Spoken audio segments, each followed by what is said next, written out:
아멘. 오늘 이 시간에 말씀의 제목 함께 고백해 봅시다. 새 사람을 입으라. 네, 새 사람을 입으라 라는 제목을 가지고 오늘 말씀 나누겠습니다. 자, 말씀을 나누기 앞서서 제가 요즘 밀고 있는 인사라 그랬죠? 한번 옆 사람 보면서 지긋한 눈으로, 사랑의 눈으로, 엄청 사랑하는 눈으로 한번 봐주세요. 그러면서 고백합니다. 자, 따라서 해보세요. 그대가 내게 행복을 주는 사람입니다. 할렐루야. 앞뒤 사람 다 뒷사람하고도 그대가 내게 행복을 주는 사람입니다. 네, 정말 행복을 주는 사람 같아요? 혹시 왼수 같은 거 아니죠? 너무 행복을 주고 기쁨을 주고 사랑을 주는 관계가 되기를 간절히 원합니다. 자, 이 시간에 우리 새 사람을 입으라라는 제목 가지고 말씀 나누도록 하겠습니다. 생텍쥐베리의 명저죠. 고전 베스트셀러 중에 하나인 어린 왕자라는 책이 있습니다. 이 어린 왕자는 10대 때 읽어도 20대 때 읽어도 저같이 이제 40을 넘은 사람이 읽어도 배울 게 너무나 많고, 많은 사람들이 그 글들을 쓸 때 이 어린 왕자의 이야기들을 인용합니다. 참 재밌는 것은 그러니까 명저예요.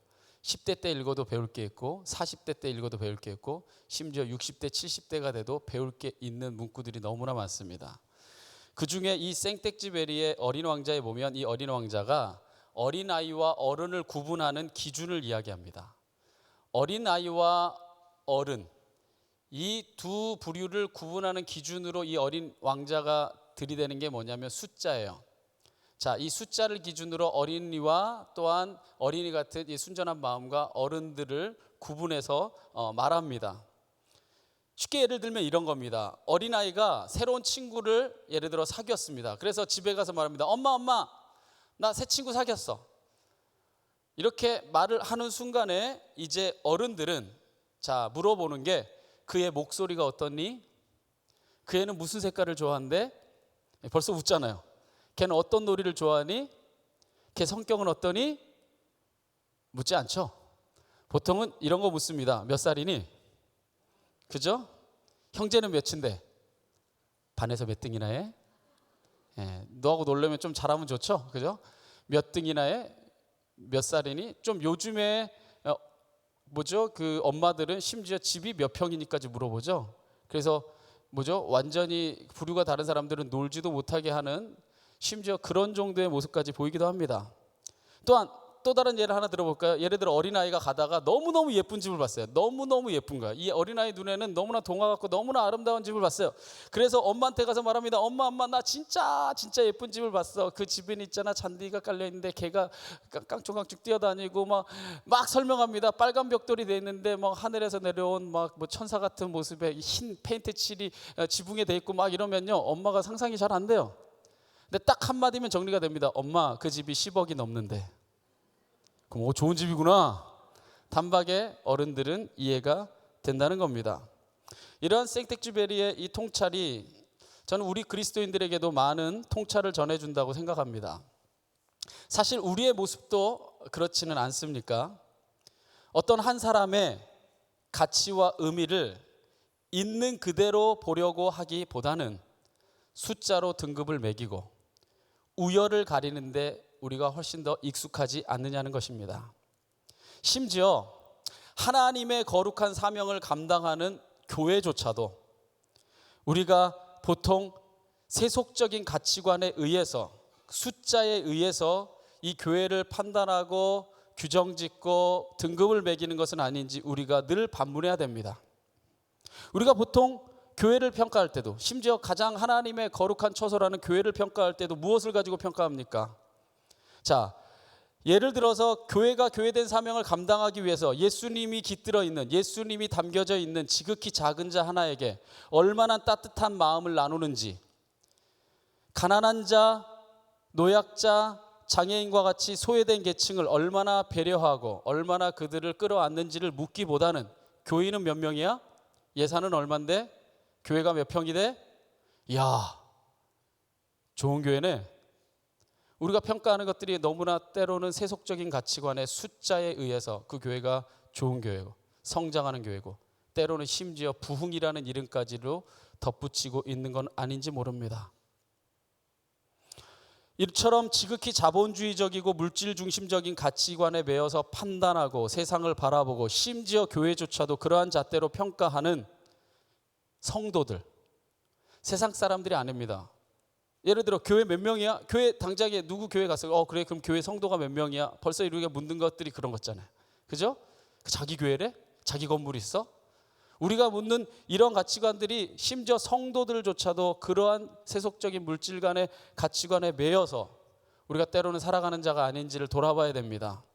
이러한 성도들을 향해서 사도 바울은 말합니다. 너희가 옛사람을 벗어버리고 새 사람을 입으라. 할렐루야. 세속적인 가치관이 아니라 하나님 나라의 가치관, 하나님 나라의 정의, 하나님 나라의 뜻을 이루는 아름다운 존재들이 되어라. 오늘 사도 바울이 우리에게 도전합니다. 오늘 우리가 읽은 에베소서, 이 본문의 배경이 되고 있는 에베소는요, 상업활동이 왕성했던 항구도시입니다. 굉장히 큰, 아시아에 있어서 가장 큰 항구도시 중에 하나라고 일컬어질 만큼 정말 상업이 발달하고 교역과 무역 그리고 철학과 심지어 종교까지도 발달했던 굉장히 큰 도시였습니다. 그렇기 때문에 물질 만능주의, 쾌락주의가 팽배했던 곳이에요. 특별히 이곳에는 이 아데미 여신, 우리가 보통 아세라라고 알고 있는 이 아데미를 섬기고 있는 이 여신의 신전이, 아주 큰 신전이 자리하고 있었기 때문에 이 에베소는 우상 숭배와 이방 철학이 범람하게 하는 바로 근거가 되는 구심점이었습니다. 자, 이러한 에베소의 모습이 어쩌면 우리가 살아가고 있는 오늘날 우리 한국 땅의 모습과 너무나 닮아 있어요. 물질 만능주의, 쾌락주의, 수많은 우상과 수많은 자기 생각들, 수많은 세속적인 가치관들이 주류를 이루고 있는 오늘날의, 여러분 특별히 어르신들 볼 때 오늘날의 한국 사회를 보면 너무나 마음이 강팍해져 가고 있는 것을 보게 됩니다. 자, 이러한 정말 에베소 시대, 이 신약 시대 에베소 이 교회 이 자리처럼 이 한국 사회의 이러한 자리 가운데 있는 우리에게 바울이 하나님 나라의 메시지를 전하면서 이렇게 말합니다. 17절의 하반절에 보면 이렇게 말합니다. 한번 같이 읽어볼까요? 시작. 이제부터 너희는 이방인이 그 마음에 허망한 것으로 행함같이 행하지 말아라. 자, 여기서 사도 바울은 이제부터라는 말을 하면서 이 모든 이하의 설명을 시작합니다. 이제부터. 자, 여기서 이제라고 하는 것은 때죠. 그죠? 말 같지 않으면 대답을 안 하시려고 대답. 이제라고 하는 건 뭐예요? 때잖아요. 그리고 언제를 말하는 걸까? 여기서 이제는요, 에베소서 여러분들이 성경을 보면 4장 1절에 보면은 부르심을 받은 때입니다. 바로 이제. 부르심을 받았다. 여러분, 부르심을 받은 자들, 이 말이 원어적으로 에클레시아, 이게 바로 교회고 이게 바로 성도입니다. 그러니까 이 구절을 다르게 설명하자면 성도된 너희는, 성도가 된 후부터는 그리스도인이 되었다면, 이렇게 얘기하는 겁니다. 여러분 적어도 수요예배 시간에 모인 여러분 다 그리스도인이죠. 성도시죠? 그렇다면 너희는 이방인이 그 마음에 허망한 것으로 행함같이 행하지 말라는 겁니다. 하나님의 자녀된 성도는 이방인의 세속적인 가치관을 따라서 허망한 것을 쫓으며 사는 것처럼 살지 말라는 거죠. 성도가 그렇게 살지 말아야 될 이유가 무엇인가? 바로 18절에 그 이유가 나와 있습니다. 18절에 사도 바울은 이렇게 말합니다. 왜냐?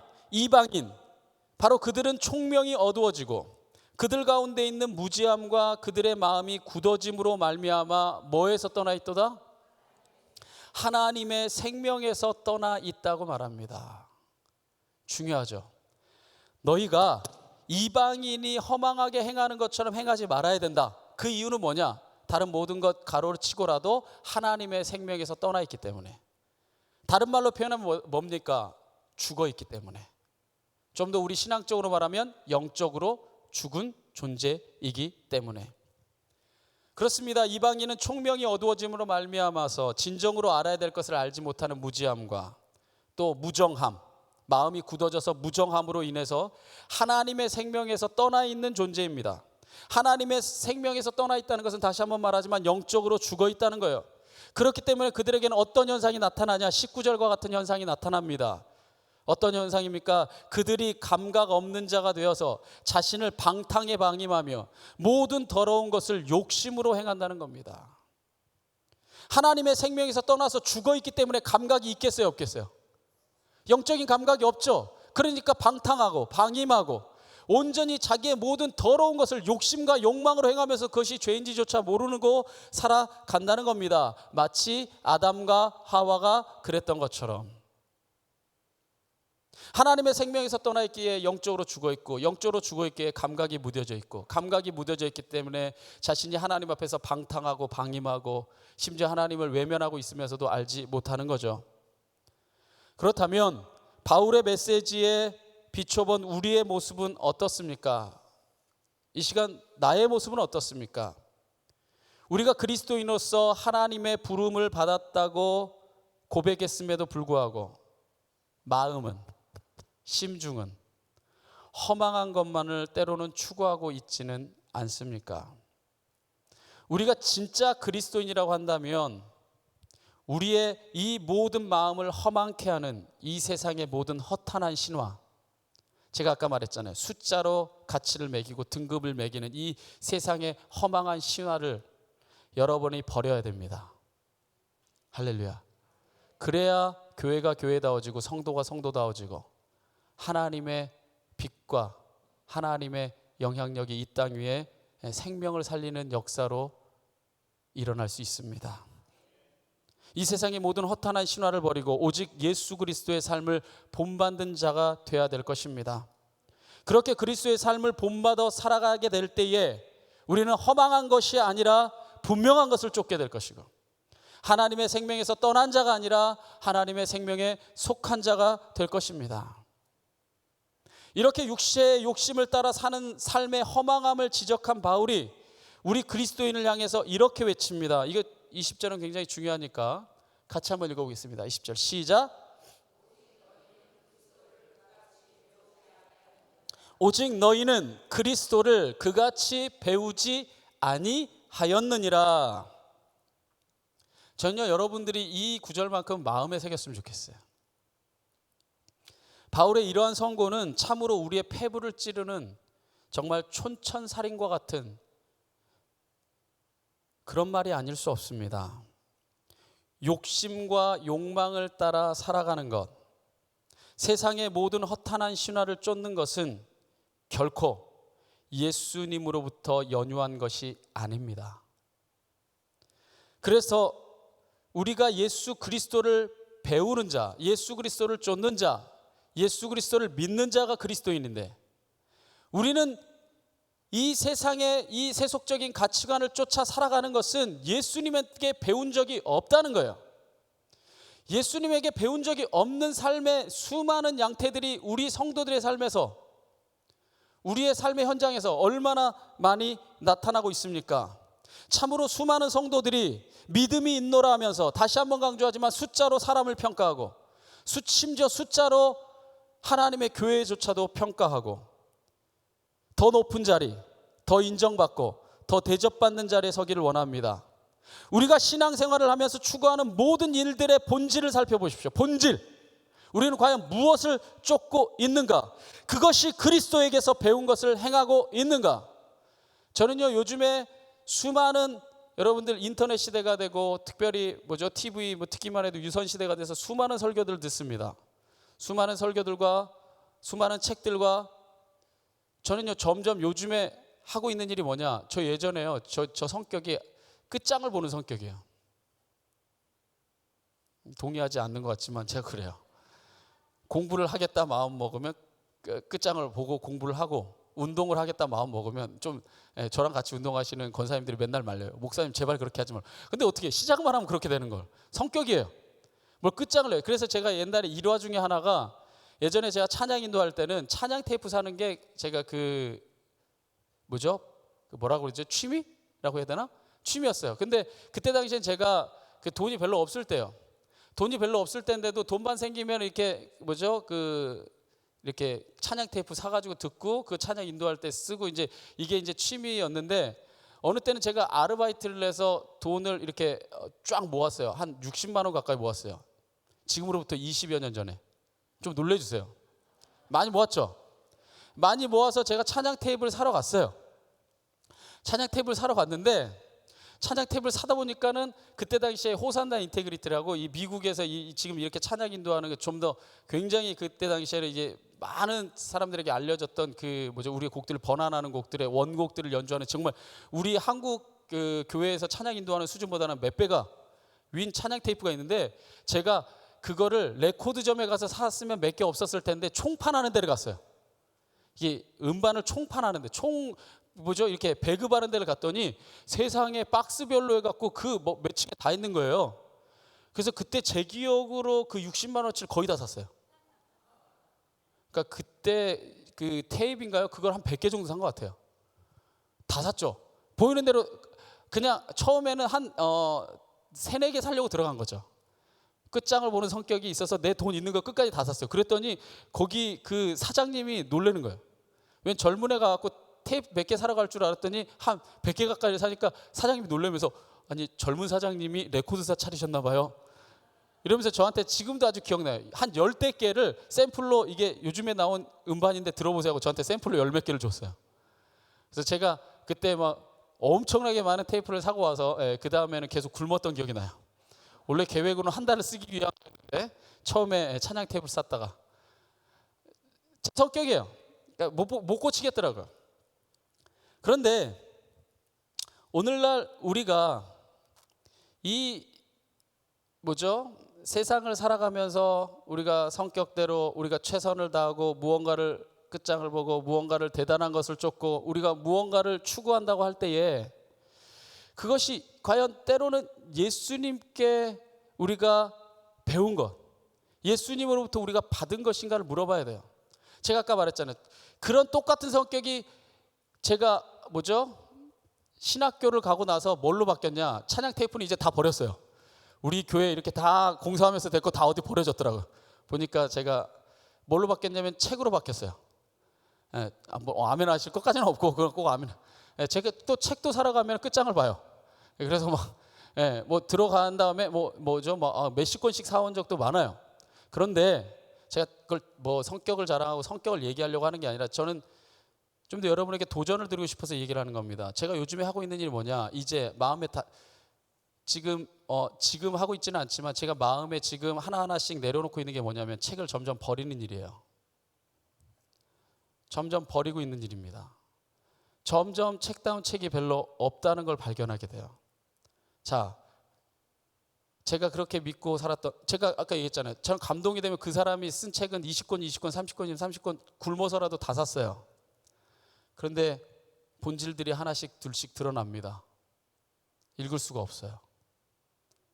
내용을 읽어보니까, 하나하나를 살펴보니까 예수님에게 배운 게 아니에요. 점점 더 버리고 있는데 책이 점점 더 없어요. 옥하는 목사님의 아들이죠. 옥성호 그 집사님인가요? 옥하는 목사님, 그 사랑의 교회를 했던 그 옥성호 그 집사님이 책을 썼어요. 그 책을 쓰면서 기독교를 평가하면서 그분이 책을 쓰는데 3개의 시리즈를 쓰는데 참 그분의 책 제목을 보고 제가 사놓긴 했는데 책 제목만 보고도 참 가슴이 아팠어요. 그 책 제목이 뭐냐? 마케팅에 물든 기독교, 심리학에 물든 기독교, 엔터테인먼트에 물든 기독교. 가슴 아픈 현실을 봤어요. 예수님에게서 온 건 아니에요. 물론 제가 말하는 걸 잘 들으셔야 됩니다. 그게 필요 없다는 게 아닙니다. 필요하죠.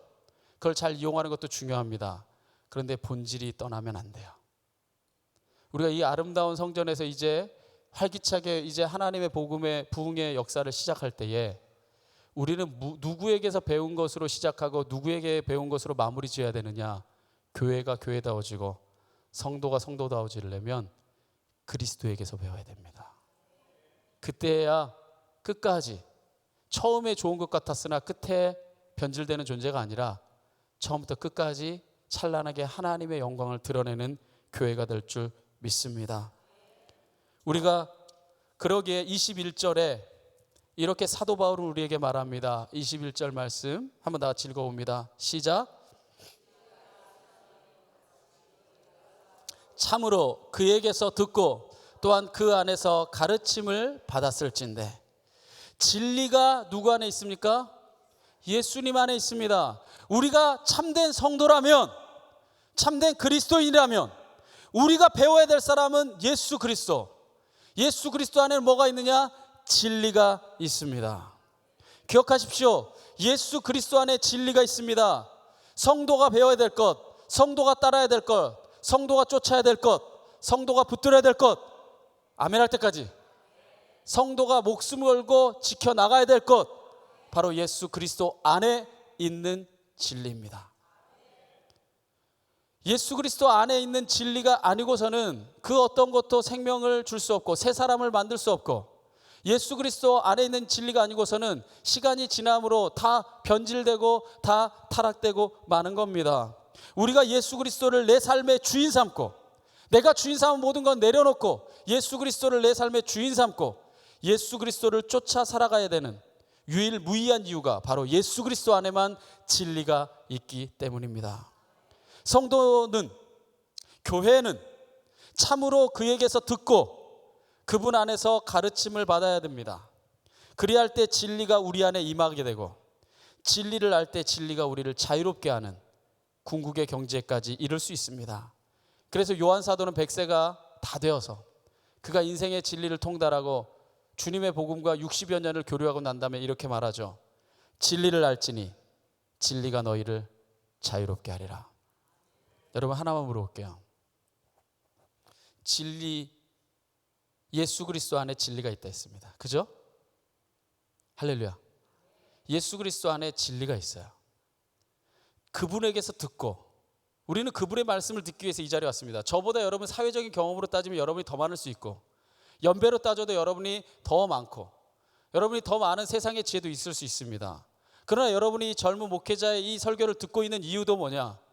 예수 그리스도의 진리를 듣고 그분을 본받고 그분을 배우기 위해서 여러분이 이 자리에 나온 줄 믿습니다. 여러분, 예수 그리스도 안에 진리가 있고, 우리는 예수 그리스도를 알기 위해서 예배하고, 예수 그리스도를 알기 위해서 교회 오고, 예수 그리스도를 알기 위해서 우리가 모든 신앙 생활을 합니다. 여러분에게 묻겠습니다. 진리를 아십니까? 진리를 여러분 깨달으셨습니까? 그래서 여러분이 진짜 자유로우십니까? 저는 제 삶의 근간의 가장 큰 화두입니다. 제일 괴로울 때가 어느 순간이냐? 내가 예수님을 알려고 이렇게 신학도의 길로만 20여 년을 달려왔고 또 앞으로도 달려가야 되는데 저는 묻습니다. 넌 정말 자유롭냐? 눈치 보고 있고 무언가 경쟁하고 있고 뒤떨어지는 것 같고 무언가 이것이 아닌 것 같고 죄책감이 들고 무겁고 두렵냐? 그렇게 오랜 시간 여러분이 신앙생활했고 그렇게 오랜 시간 주님의 길을 쫓는다 하면서 여러분 정말 자유롭습니까? 저는요, 하나님의 교회는 와서 자유해야 돼요. 주체할 수가 없어야 됩니다. 예수님이 임재하시니까, 예수님이 임하시니까 내 상처받았던 마음에, 내 억눌렸던 이 삶에, 앞이 보이지 않았던 삶에 기쁨과 자유와 해방이 있어야 돼요. 저는요, 여러분 제발 부탁입니다. 이 교회를 그렇게 만들어 가십시오. 여러분의 목장에서, 여러분의 마을에서, 또 이 예수마을 교회에서, 아니 여러분이 살고 있는 삶의 현장에서, 여러분의 가정에서 진리를 알아가십시오. 여러분, 제가 수많은 책을 버려간다고 얘기했죠. 수많은 책 가운데 다 예수님의 말씀이라고 끊임없이 얘기하면서 우리에게 무게를 더하고 우리를 걸거치게 하고 우리를 자꾸 주저앉게 하는 얘기들이 얼마나 많은지 모릅니다. 저는 그게 다 예수님의 가르침인 줄 알았어요. 아니었습니다. 사람의 가르침이 너무나 많았어요. 그것을 분별할 때 진짜 성도다운 성도, 진짜 성숙한 성도가 되어갈 수 있습니다. 그리스도인이 누굽니까? 그리스도인은요, 크리스티아노스, 크라이스트, 예수 그리스도를, 이아노스, 믿는 자들, 쫓는 자들, 그 길을 따르는 자들입니다. 여러분, 그리스도인이라는 말은 그리스도를 믿고 그 길을 쫓아 살아가는 사람입니다. 예수 그리스도야말로 여러분이 성경 읽어보십시오. 그 누구보다도 자유자이셨고 그 누구보다도 십자가를 앞에 두고도 역설적으로 그것이 고통이었지만 기쁨이었고 눈물이었지만 희망이었고 그 십자가가 죽음이었지만 삶이었던 분이셨습니다. 이 주님을 진리 안에서 우리가 만나면 우리의 삶이 질곡지고 고통스럽고 눈물 난다 할지라도 그 안에 여전히 희망이 있고 그 안에 여전히 생명이 있고 그 안에 여전히 자유가 있는 것인 줄 믿습니다. 우리가 예수 그리스도의 진리를 만날 때 옛사람을 과감히 벗어버릴 수 있고 새 사람을 덧입을 수 있습니다. 그래서 바울은 말합니다. 22절에 너희는 유혹의 욕심을 따라 썩어져가는 구습을 따르는 옛사람을 벗어버려라. 세상이 말하는 유혹의 수많은 이야기들, 숫자로 가치를 평가하고 등급을 매기는 세상의 가치들, 그건 다 썩어져갈 것들이다. 그것은 다 구습들이다. 옛사람 벗어버려라. 자유해라. 하나님 안에서 춤추고 하나님 안에서 기쁨의 감격에 눈물을 흘릴 수 있는 그러한 자유자가 되라고 오늘 사도 바울은 우리에게 도전합니다. 진리 되신 그리스도를 자신의 주인으로 모시고 그분의 인도를 받는 삶이라면 옛삶의 방식, 곧 욕심과 욕망으로 썩어져간 것만을 추구하던 옛사람의 모습을 모두 벗어버리라는 겁니다. 그런데 오늘날 그리스도인들이 세상 사람들에게 손가락질 받는 이유가 어디에 있습니까? 그 이유는 진리에 속하는 삶을 살아야 될 그리스도인들이 세상 사람들과 똑같이 유혹의 욕심을 따라 살아가기 때문입니다. 그런 자들은 하나님조차도 자신의 성공을 위한 조력자로 이용합니다. 하나님, 내가 이거 할 수 있게 도와주세요. 하나님, 이거 할 수 있게 역사를 베풀어 주세요. 끊임없이 하나님께 기도한다 하면서 내 욕망을 이루어 달라고 하나님 앞에 청원하는 것뿐입니다. 이와 같이 내면에서는 끊임없이 세상적인 옛사람의 가치를 추구하면서 겉모습만 그리스도인이라는 껍질을 지니고 있다면 그들은 분명 예수님으로부터 회칠한 무덤이요 독사의 자식이라는 책망을 받게 될 겁니다. 과연 여러분의 삶은 옛사람의 유혹에서 벗어나 있습니까? 아니, 적어도 벗어나려는 마음가짐을 가지고 살아가고 있습니까? 아니면 아직도 세상이 말하는 가치에 여러분의 삶을 비끄러매고 그것에 붙들려 살아가고 있습니까? 그러한 갈등 가운데 있는 우리에게 바울은 분명하게 선포합니다. 옛사람 과감히 벗어버려라. 내가 주인 삼은 것 모든 것 다 내려놔라. 그러면 주님의 사랑과 능력이 임할 것이다. 기억하십시오. 새 사람을 입는 것은 오직 옛사람을 벗어버릴 때에만 가능합니다. 그것은 마치 누에가 나비가 되기 위해서는 누에가 그 모든 껍질을 깨고 나올 때에 그 옛 모습을 완전히 벗어버릴 때에 나비가 될 수 있는 것과 마찬가지 이치입니다. 만약에 누에가 옛 모습을 벗어버리지 못하고 그 껍질 안에 갇혀 있으면 영원히 나비로 변화될 수는 없습니다. 그러나 옛사람 과감히 벗어버리고 그 껍질을 깨고 박차고 나올 때 아름다운 나비의 모습으로 변화되고 껍질 안에 있을 때는 보지 못했던, 껍질 안에 갇혀 있을 때는 알지 못했던 새로운 세계, 아름다운 세계, 창공을 나르는 푸른 하늘을 날아가게 될 줄 믿습니다. 그게 바로 여러분이 만나야 될 하나님의 나라예요.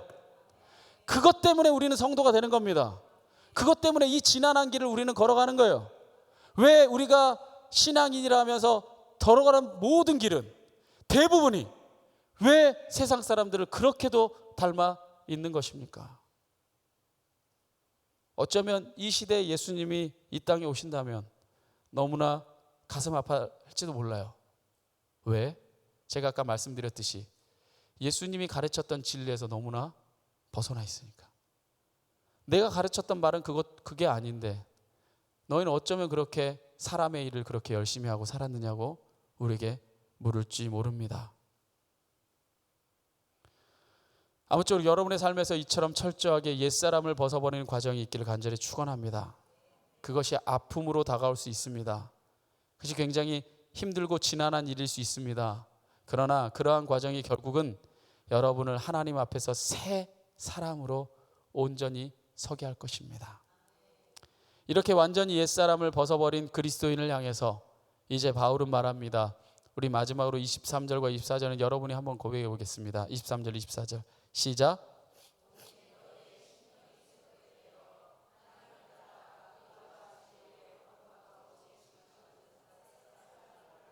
할렐루야. 오직 너희의 심령이 새롭게 되어. 누구를 따라? 우리는 하나님 따라, 주님 따라 사는 인생이에요. 그게 그리스도인이라 했습니다. 하나님 따라서 세상이 전혀 추구하지 않는 공의, justice, 진리, truth, 거룩함, holiness. 세상은 헌시짝처럼 버려버린 가치지만 너희들이 그거 붙잡고 살아라. 예수 그리스도의 본을 받아서 그렇게 새 사람이 된다면, 여러분 제가 늘 말하죠. 소돔과 고모라 성이 멸망당한 것은 죄악이 많아서 아닙니다. 죄악이 관영해서가 아닙니다. 소돔과 고모라 시대 이전부터, 아담과 하와 때부터, 가인과 아벨의 사이에서부터 오늘날 2015년에 이르기까지 세상에 악이 관영하지 않을 때가 언제가 있었고, 이 세상에 하나님을 벗어난 인간들이 있지 않은 때가 언제 있었습니까? 늘 그래왔어요. 그러나 소돔과 고모라가 멸망한 이유는 새 사람이 없었기 때문입니다. 그 시대를 새롭게 변화시킬 대안이 없었기 때문입니다. 의인이 없었기 때문에 그 소돔과 고모라는 더 이상 희망이 없었던 겁니다. 오늘날 한국 시대요, 여러분이 심령을 새롭게 변화되어서 하나님을 따라서 의와 진리와 거룩함으로 새롭게 지음을 받은 새 사람이 되지 않는다면 이 한국 땅에도 더 이상의 소망은 없습니다. 기억하세요. 수많은 이 땅에 교회들이 있고 수많은 메시지들이 선포되지만 저는 감히 말할 수 있습니다. 대부분은 예수님이 가르쳤던 길에서 벗어나 있는 경우도 너무나 많습니다. 그 설교를 듣고 그 말씀을 따라 사는 사람들이 대부분 새 사람이라고 생각하지 마십시오. 얼마든지 그렇지 않을 수 있습니다. 여러분이 이 시대의 대안이 되어야 됩니다. 여러분이 이 시대의 진정한 크리스찬이 되어야 됩니다. 여러분이 이 시대의 진정한 예수님을 본받는 예수의 사람이 되어야 됩니다. 그때에 여러분 때문에 이 한국 사회는 여전히 소망이 있고, 여러분 때문에 이 예수마을교회는 여전히 하나님의 뜻이 찬란하게 빛날 수 있고. 아멘 안 하는 분들은 어디 교회에서 온 거예요? 할렐루야. 여러분 때문에 이 나라 이 조국뿐 아니라 세계 열방에 하나님의 복음의 깃발이 높이 설 수 있습니다. 오늘 말씀 마무리 짓겠습니다. 너무나 미미하고 초라했던 존재인 예수님의 제자들이 2000년이 지난 오늘날까지 여전히 우리에게 영향력을 미치는 이유가 어디 있습니까? 겁 많고 소심했던 웨슬리가 여전히 오늘날에도 우리에게 신앙의 모델이 되는 이유가 무엇입니까? 그 이유는 단 하나입니다. 그들이 옛사람을 벗어버리고 새 사람을 온전히 입었기 때문입니다. 결국 그들의 변화된 삶이 이 땅에 복음을 심는 초석이 됐습니다. 이 시대에 하나님 그 한 사람을 찾으십니다. 누가 과연 이 시대에 예수님의 제자와 같이 걸어갈 자들이 있느냐? 누가 이 시대의 웨슬리가 되어 주겠느냐? 저는 여러분이 충분히 하나님 앞에 그런 사람으로 우뚝 설 수 있는 줄 믿습니다. 또한 여러분이 아니더라 할지라도 여러분이 그런 마음가짐으로 여러분의 삶을 살아갈 때 여러분의 자녀가 얼마든지 그런 사람이 될 수 있는 줄 믿습니다. 그렇기 때문에 이 질곡진 삶에도 여전히 희망이 있습니다. 이 어두운 세상에도 여전히 우리는 빛을 볼 수가 있습니다. 바로 여러분이 있기 때문이고 여러분의 자녀가 있기 때문입니다. 제발 이 시대의 어둠을 한층 더 어둡게 하는 그러한 성도가 아니라 이 어두컴컴한 세상에 정말 밝은 진리의 빛을 보고 따라 걸어갈 수 있는 정말 이정표가 되는 성도의 삶이 바로 여러분의 삶이 될 수 있기를 이 시간에 진심으로 축원합니다.